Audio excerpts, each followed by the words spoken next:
My name is Anko Pish, and I want to welcome you to my channel. I have been a journalist for the last 20 years, and in this channel, I promise that I will be putting information or news that I cannot put on TV or in the newspapers. Today, I want to tell you about corruption. I want to show you a clip that was sent to us from Kajiado of a policewoman receiving bribes. Now, I do not in any way want these policemen or police women to be fired. This video is for educational purposes. And for those who are asking about if doing something like this is dangerous, I know how to take care of myself. So let's go. In Kajiado, I'm going to show you this clip in a few moments. So just watch and you will see it, receiving bribes. Now, this is in Namanga. Namanga is at the border. They have put a roadblock just before Namanga town where they receive bribes from both drivers coming from Tanzania and drivers coming from Kenya.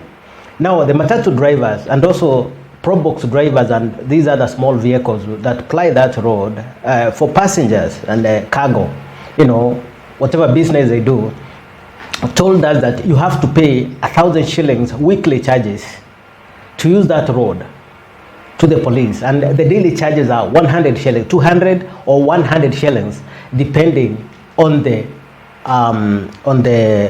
size of the vehicle. Now, the driver who caught this on video, actually, the driver who caught this on video was new on this road, and he had not paid the 1,000 shillings. So you can imagine paying 4,000 shillings just to use the road, and then an additional 200 shillings just to use this road. It's as if the road is owned by the Kenya police. And as I mentioned, my purpose is not to get these policemen, because they are junior fellows, fired. This money actually is collected from the roadblocks. It goes up to every level of the police service and even other levels of government. When the money is collected, the policemen keep 10%. The other money is taken to the station, whereby it is transmitted to the other, higher echelons of the police force. And that is why today, the richest civil service or civil servants are actually in the police service or in the provincial administration, because it is one and the same thing. Now, before I show you this video, let me explain to you something. A lot of Kenyans ask, why do these people give bribes? Let me tell you something. When you take a bribe, they pay these bribes for the same reasons that they pay bribes to gangs like Mungiki. It's dangerous if you don't pay up. For instance, as you know, the vehicles in Kenya, people do not buy vehicles for business in cash. They take credit, just like the boda They take credit. For instance, if you go with a vehicle costs 2 million shillings, you go to Mombasa, you take a vehicle with 400 or 300,000 shillings, or you are given by the bank, and then you pay in installments. So what this happens is that if they attach your vehicle, or if your vehicle is forbidden by the police to go in that road, because they can ban you, they can harass you, they can take your vehicle to the police station, that means you will not be able to pay your loans and the vehicle will be attached. So this one actually is a matter of life or death for the vehicle owner and even the drivers. You see, it's a matter of life and death. So are you going to have your vehicle taken out and probably your property sold because you took a loan and your family sleeping in the cold, or are you going to pay these 200 shillings per day? A lot of people will pay the 200 shillings per day and pass on that burden to you. That is why corruption affects you.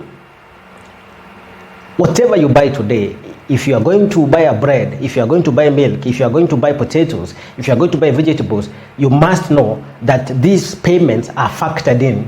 That is why sometimes commodity prices keeps on rising because of this kind of corruption. It's bad.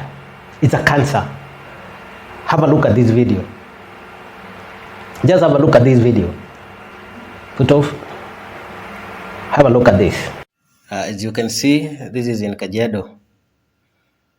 This driver now is making his way towards Kajiado. You can see the hills of Namanga. Actually, it's in Namanga. Now you can see the cop on your left. On your left, there's a roadblock. There are cops on your left. They collect money every day from the cars coming from both Tanzania and Kenya. See, that's a roadblock. That's a roadblock. Yeah, there are many of them. They have a police car. That means the OCPD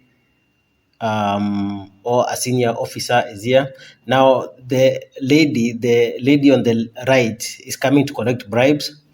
One of our bosses is in, as you can see, following her is one of our bosses actually in a civilian clothes. She asks, hi, you have not paid your due for this week. And we can see you're a new driver. You need to pay 1,000 weekly and daily 200. The driver says no, but I'll just pay for today. And then when I'm coming back, I'm going to pay the rest. Yeah, she say, okay. You can see she's taking the money. She's taking the money. She tells the driver, you pay back when you're coming back, because you know you are not going to Tanzania. Just around the border. The border is only about 4 kilometers away. And now the driver is waived off with the promise that she will pay 1,000 back, 1,000 shillings when coming back. That is